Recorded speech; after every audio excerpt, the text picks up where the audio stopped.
We've got four really interesting panelists. We're going to try and work out or work through corporates and smaller businesses. How do they work together? What are the barriers? How do you overcome those barriers?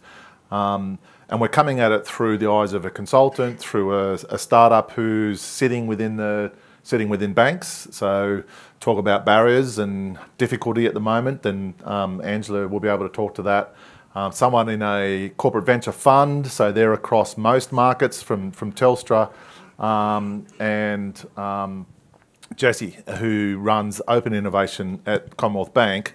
And so we're looking at where are the opportunities and where are the challenges, and we'll ask a whole bunch of questions. If you want to interject because you disagree, please do so. And at the end, if we've got time, I'll ask some questions. So let's bring them up. Angela is the CEO of Beem. Round of applause.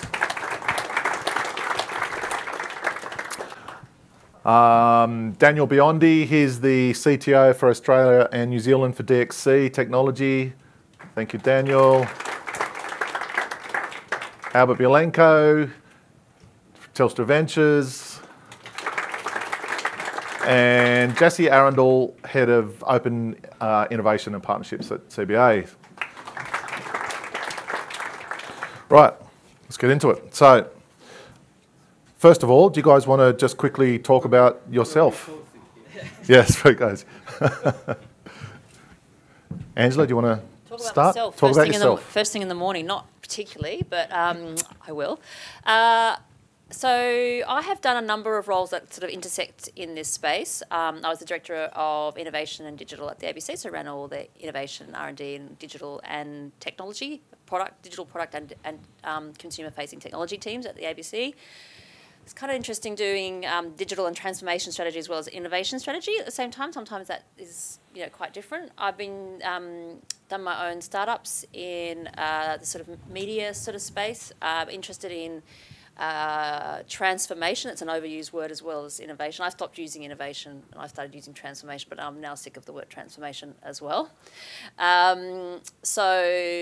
I was then EGM of small business at Commonwealth Bank, and while at the Commonwealth Bank we started or incubated a company or a concept around P2P payments on a path to building a digital wallet for Australians, which we then joint ventured with NAB and Westpac and spun out of CBA, and it's its own company with a separate board, which is Beem. So kind of got a lot of, I think, perspectives on all sides of the fence that I'll then share with you, having seen lots of different interesting opportunities and challenges from working in corporates to partner with others, and also trying to partner with corporates, and what I think that's all about and why it's quite difficult.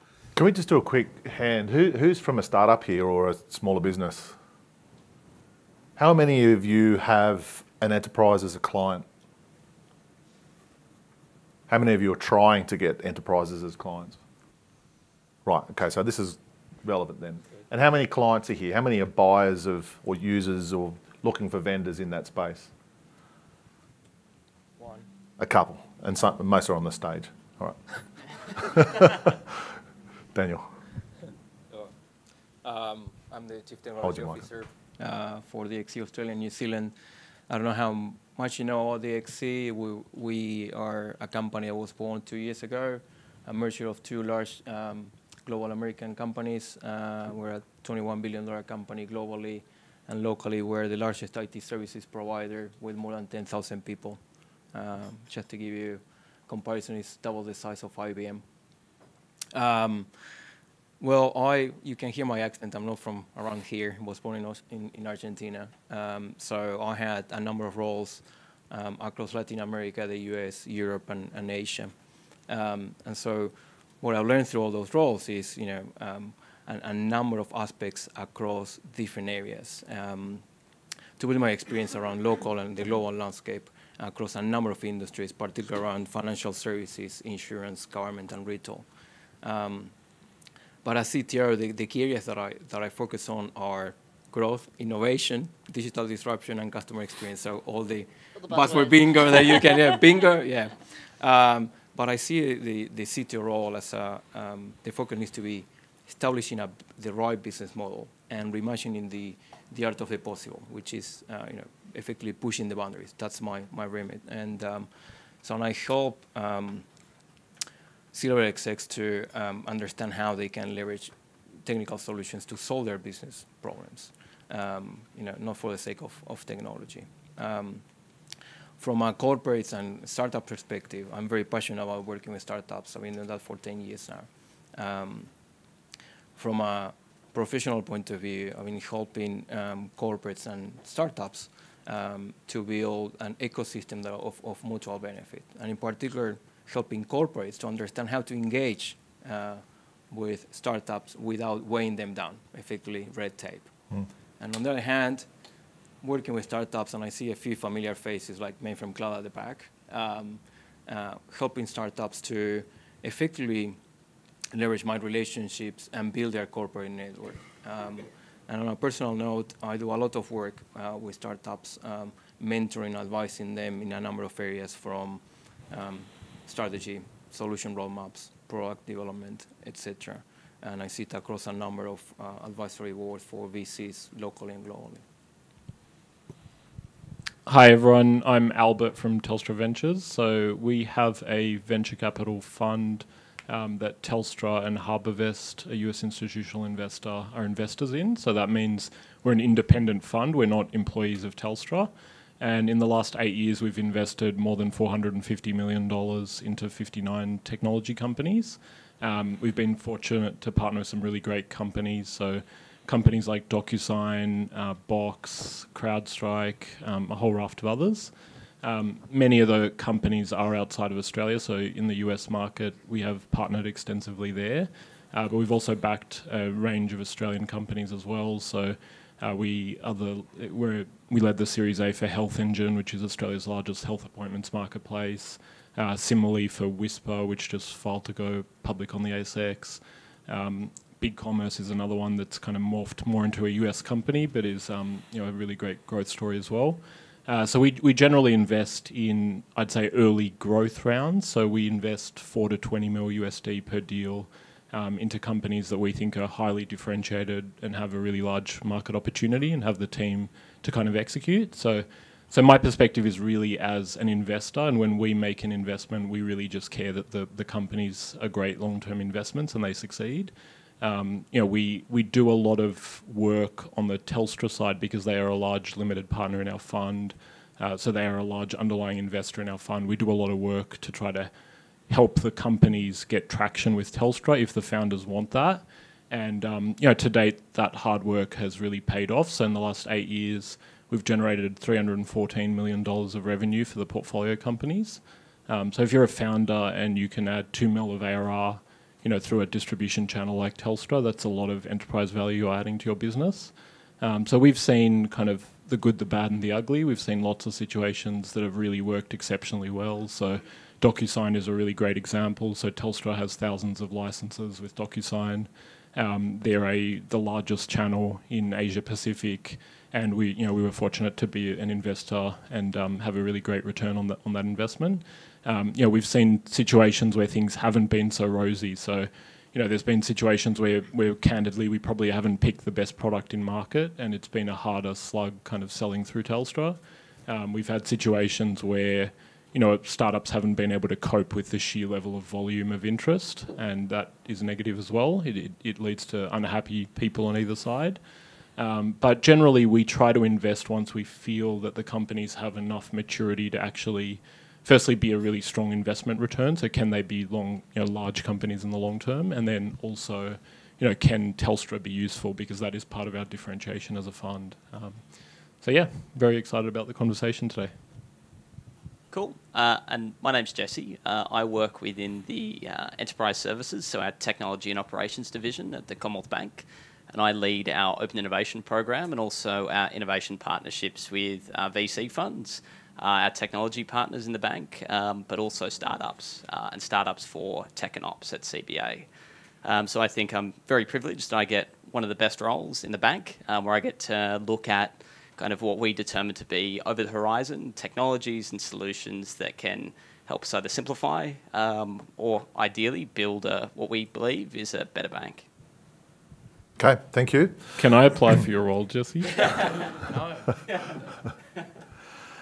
Right, okay, let's get an answer from each of you. Okay, start with you, Angela. So you're a startup that was spun out of banks.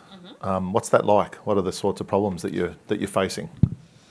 I think in lots of ways, it's a really privileged and fantastic thing, because obviously if you've started with a strategic problem or a strategic vision that the banks or your shareholders, leave aside banks, but your shareholders share, and they've decided to do something that is higher risk and more venture or growth orientated, and they've all decided to do it together, you kind of have onboard buy-in, commitment, alignment around strategic vision, and also you have upfront commitment to funding that to a certain milestone point or whatever kind of things you're trying to achieve in the short term that are your preconditions of success over the first year to two. So that's really good. Like that's a lot of things that a lot of other startups don't have. So you can hit the ground running. We get access and have had access to resources that have come from within those shareholder partners seconded in, and so we could hit the ground pretty hard early.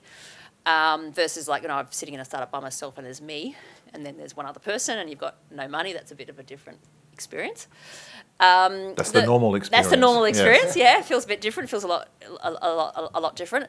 I think that some of the challenges that we have, or some of the differences that we have, are still the same as any fintech or startup would have in dealing with a large corporate, and our shareholders we're dealing with on a number of lenses, whether that be operational risk and compliance, distribution, all sorts of things. And I think it essentially, without going into the details of the specific challenges that I encounter, and I could go into the opportunities as well, they primarily come from speed and orientation. Like large organisations with mature businesses that have very large profit streams, or they're good existing businesses, are primarily orientated around protecting and running those businesses, and they rarely, in my experience, manage anything shorter than a year, and often manage a lot longer, in terms of protecting and running that business. Startups I'm running in a construct of fortnightly sprints or monthly outcomes, maybe at the most, and that's just a very different reality. So what a standard conversation is around we are changing or moving too fast for people to keep up with processing and the kinds of answers that we need, which in a large corporate's terms, moving too fast is my version of moving like 10 times too slow. So it creates internal operational risk for them if we don't move at their pace. It creates strategic risk for me and the business success if they don't move at my pace. So they're just totally different definitions of time, and also the evolution of a digital product. Like I need to evolve a digital product really frequently to keep up with customer expectations. I got to evolve it monthly or every couple of months. And pretty much, if you think in financial services, I mean, I know banks might, and I have been in banks talking about the incredible innovations that banks do, but essentially the products are pretty much the same from 80 years ago to today, with a bit of stuff on the top of them. Yeah. So it's a very, very different world, and it's just quite hard to that I think is the fundamental thing. I don't have a real solution about how you change timing issues, but I think that's a good discussion. Okay, thank you. Can I add to what? Yep. I think before the panel we were just talking with Angela and the guys around the differences between startups and corporates in terms of culture and speed and business models and all that. So is how we can work together to bring them together. But those differences are there, right? And they will be there. It's part of the tension. What we need to address is how we're going to remove enough of the friction so we can get them closer together and understand that corporates or banks or whatever, they have their risk profile that they need to assess, internal processes they need to stick to, but it's how you move around, work around those internal processes. And then for startups and scale-ups, like Angela said, it's like you need to reinvent yourself pretty much every 3 or 4 weeks in terms of the product and the capabilities, and you need to be ahead of what the customer is going to want. Otherwise, you'll have a product like You it's did. eight years old, right? With a few tweaks here and there, but still. Which brings us on to your question, and you say something which I quite like, which is when you deal with startups, you try not to murder them slowly, and so that process of getting to a yes or a no quickly is the first part, and then how do you actually get a deal across the table when you have a 40-page legal document where the startup almost signs away all their IP? How do you change that so that it's equitable, or it'll never work? So, and you got a guy I know who full time is dedicated to removing those barriers, right? And he's got a tough job. So those barriers, what do you see them? Where do you see them? We're here for 3 hours, but I'll give it 2 minutes. We have 2 only minutes. 15, right? Or 18. So I see this from two angles. The first one is the barriers that I see is the engagement model. Right? So I can see how we're engaging in a different way. Right? So corporates and startups. So we've been helping corporates to understand how to engage with startups and the startups that are out there, what they're solving, and how that's related to their business. So as part of this, I saw a gap between startups and corporates on how they engage. So this is what encouraged me 18 months ago to create the Apply Innovation Hub model as part of the XC. And so what this model brings together is customers, startups, and tech partners to solve real business problems, and using all the techniques that we use in this space. Think about sprints, think about lean methodology, MVPs, etc. And I can go more in detail, but the point of all that is how you build an ecosystem where everyone is a winner and everyone benefits from that ecosystem, rather than feeling that if you have to go on and contract with a corporate, you're going to get done. It's got to be win-win. So that's one element in terms of the engagement model and how we're using the Apply Innovation Hub model to effectively remove the red tape, and how to, when I talk to customers, what I see is that they were afraid of engaging with startups because of their risk profile. And DXC is seen to mitigate that risk and provide opportunities for both customers and startups to engage in the industry in a different way. Right? And then on the flip side is funding. Let's just put it out there. Right? So businesses do not have endless funding. They need to prioritize their investments.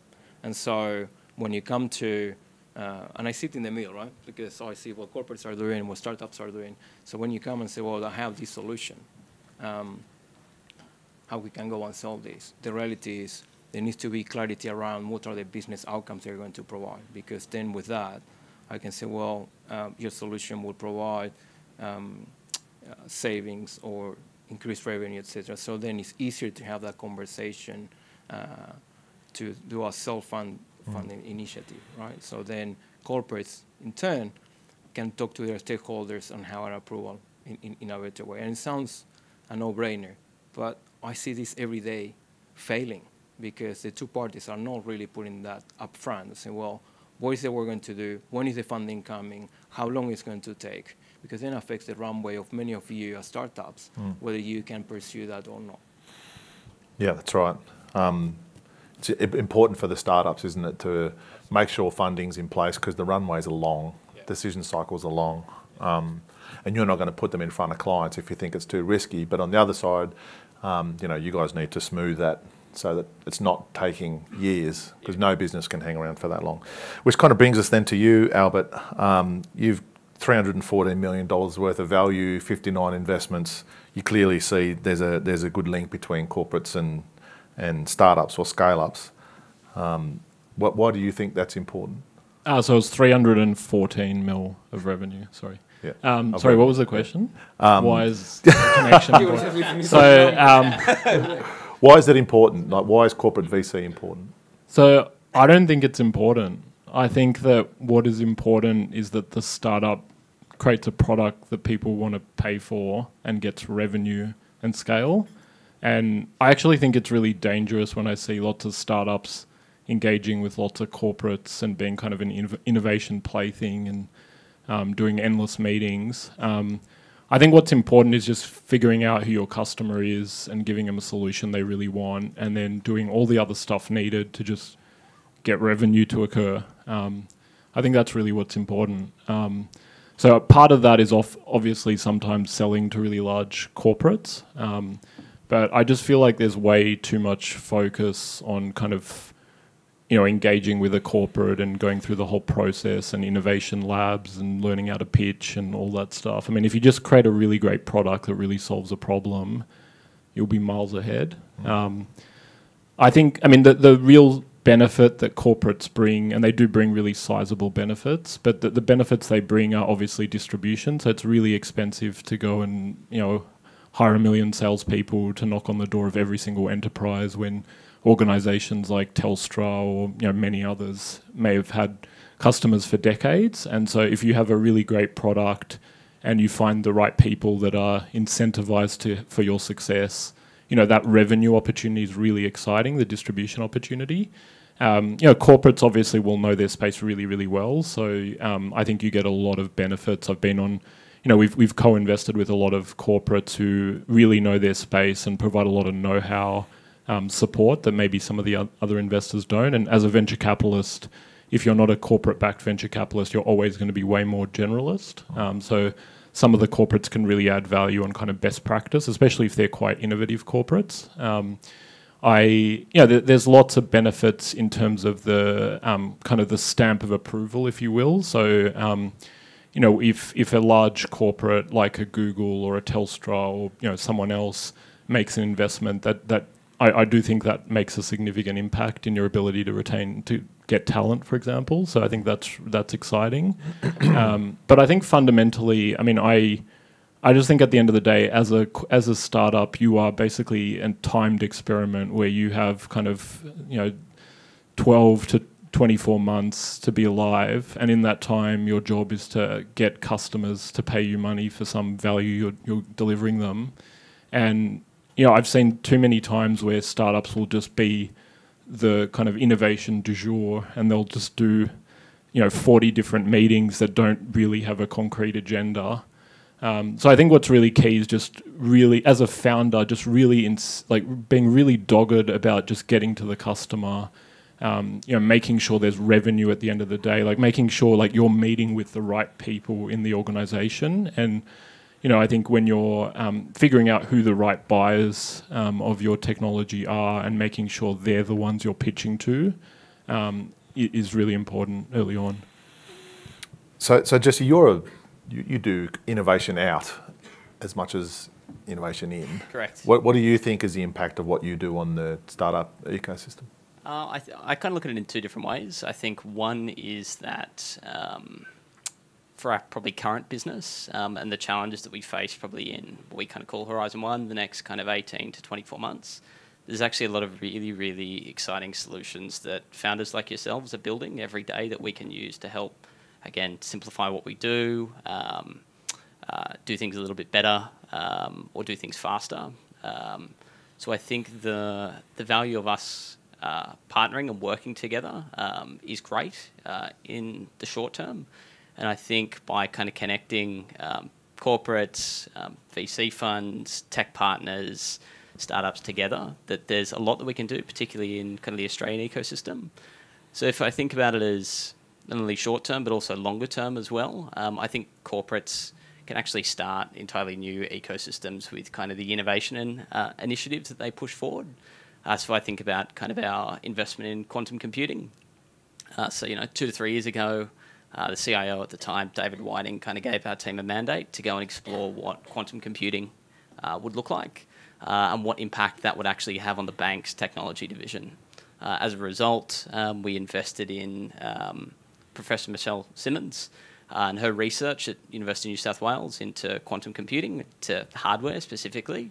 And as a result, we have, in the last 18 months, formed a company, essentially that is Australia's first quantum computing hardware company, which we think will kind of give birth to an entirely new ecosystem in Australia.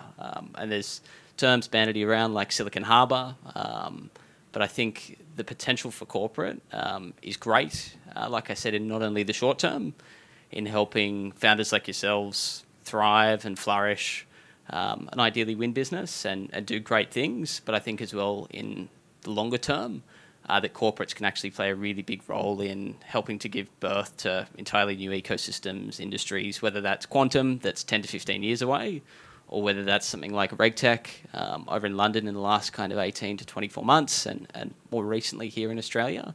I think the opportunities are kind of endless, which is really exciting. So you guys are pretty close to both ecosystems. What are the one or two things that you think corporates should do to make it easier? Because you've got to have a product fit. But that if you are engaging with a smaller business, what do you think corporates could do better? What's one thing they could do better? I think that given my background in looking at innovating within large corporates and R&D and partnering with startups and the internal cultural challenges around innovation, the prior speaker who is over there was talking a bit about the kind of trough of disillusionment regarding innovation, etc.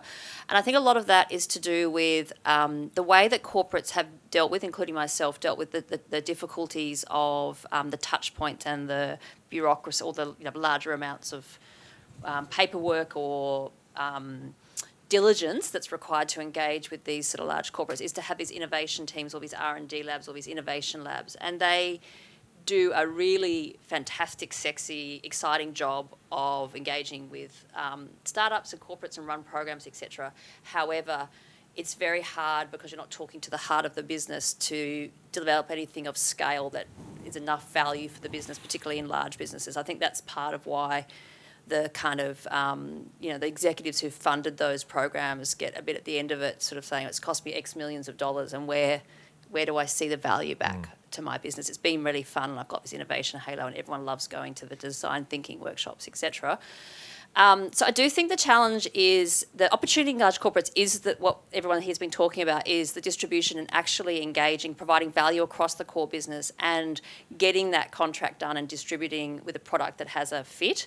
So I do think the opportunity is a bit like where you're talking, which is just to reduce the friction and the time and the cost of, if you've got a product that's valuable to a corporate or a fit or something that you could do with them, to reduce the legal risk and compliance, tendering, etc. work, and for that somehow to be done once or centrally, rather than often it's the corporates are so big that each silo or each team has a slightly different way of doing that. So probably that would be where, because that's where the value is in the corporates, is in the stuff you're talking about, whether it's in how to improve the existing business or a new product that adds value to the customers, is really somehow getting into the scale opportunities with the corporates. I completely agree with Andrew. Sorry, I would add that they need to review their internal processes. Just go head on this to ensure that they don't force startups to navigate a timely and costly process. Right. So what they need to do is to find a way of simplifying their processes, if there's such a thing, in terms of red tape, legal, contract, procurement. And if your organization doesn't allow you to make that change, don't stop. There are other ways. Find new ways of engaging or engagement. And that's why I created the Applied Innovation Hub, because with that I could bring corporates and startups and protect startups from part of the red tape. And we spent a lot of time internally, trust me, a lot of time over the last 18 months with legal procurement to ensure that 150 pages of a contract needs to be 10 or 20, right? And that takes a lot of effort because, like Angela was saying, we are part of big corporates. When Angela was in CBA and now me in DXC, they have all these processes after processes and approvals and super approvals. So in order to have a proper engagement between startups and corporates, we need to find new ways of engaging. And that's why I created what I created. And part of the challenge is because management is KPI'd differently to the outcome you're asking them, which moves on to Albert, because I know you in some cases need to get exec sign-off for some of your ventures, or you used to. We don't anymore. So right now we're a independent fund. We can make an investment decision just amongst our partnership. We don't need to get any sign-off from a business unit, which is really good. In terms of things that corporates can do better, I mean, there's a lot. The number one thing I'd say is to not have a ASX listed CEO that has a 3-year period of employment, because that person will not give us stuff about an innovation that could pay off in 5 to 10 years' time. That person will be incentivized to prop up the share price for approximately 3 years. So I, on a very serious note, I mean, having more senior leaders that are genuinely long-term, making long-term decisions, that really makes a difference. I mean, that's a dramatic difference when you see someone with a sense of ownership versus when they don't. I mean, the team has touched on like just reducing the barriers for a corporate to engage, for a startup to engage with a startup. So one of our recent investments is Cyber GRX, and we're really excited by that company. What they do is they let a company, a vendor, when they're selling to a large corporate like a Telstra, when you do that process, you need a cybersecurity clearance in order to do that. The thing is, CBA might have done the exact same cybersecurity audit 3 months ago. So what Cyber GRX is doing is they're creating a marketplace around cybersecurity assessments where the parties can share data about cybersecurity kind of preparedness. And that means it reduces the amount of time it takes to actually sell to a big corporate. And for the corporate, it reduces the amount of time you're spending, asking long questionnaires about cybersecurity compliance. So we're really excited by that company, and that is basically reducing the barrier for startups. And yeah, I mean, I'd say there's plenty of other opportunities. A really obvious screaming one that really stands out for me is just if you're a large corporate, paying the startup in advance will do wonders for that startup. And it's actually in your own interest, because if you're spending time and energy partnering with a startup, you want them to succeed. You want them to grow and become a medium or a larger business so that they can help you provide their service to you more efficiently. And if you're paying them month by month, or if you're taking 60 days to send them an invoice, they're cash starved. They don't have a $100 billion balance sheet like some of the large corporates.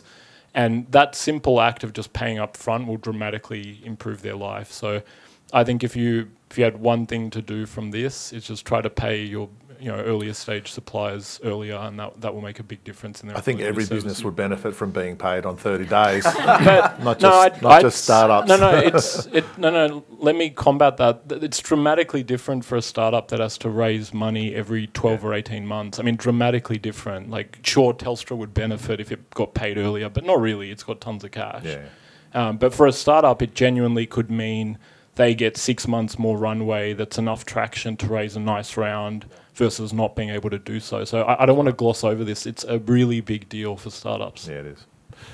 Jesse, and I think then we'll come back really quickly. We've got a minute and a half on what can startups do better. Yeah, so I think in terms of corporates, I think the 2 bits of advice I'd have is to not go it alone. I think a lot of corporates attempt to run these programs in isolation from not only kind of internal business sponsors, but I think also the partners who know the ecosystem better than you do. So a lot of my time is spent hanging out with VC funds like Telstra Ventures, hanging out with our key technology partners like DXC, who have the expertise, they have the connections, they can teach you a lot, and together you can actually make this stuff a hell of a lot easier. I think the second thing, the advice I'd give would be to kind of challenge the status quo. A lot of the policies, processes, stuff within corporates is a result of tens, if not hundreds of years of legacy. And that when you actually start to challenge those things, you can actually find that you can do things better. You can make your procurement processes faster. You can, challenge legal on, the way that we do supplier engagements and contracting. So I think that'd be the 2 big things: is really push, challenge if you're serious about engaging with startups and driving innovation and properly scaling innovation, but also find who your key partners are and work closely with them, because they will open a lot of doors for you. Okay, we're out of time, but it seems work to be done on both sides. I don't think it's ever going to end. It's an evolving feast, but it seems the amount of time it takes is a risk on both sides. Either you get paid or it drags on too long, or the idea is not relevant anymore. But generally both sides of the table need to have their house in order Some are better than others, some industries are better than others, but it seems a pretty consistent theme. So thank you. Round of applause for the panellists.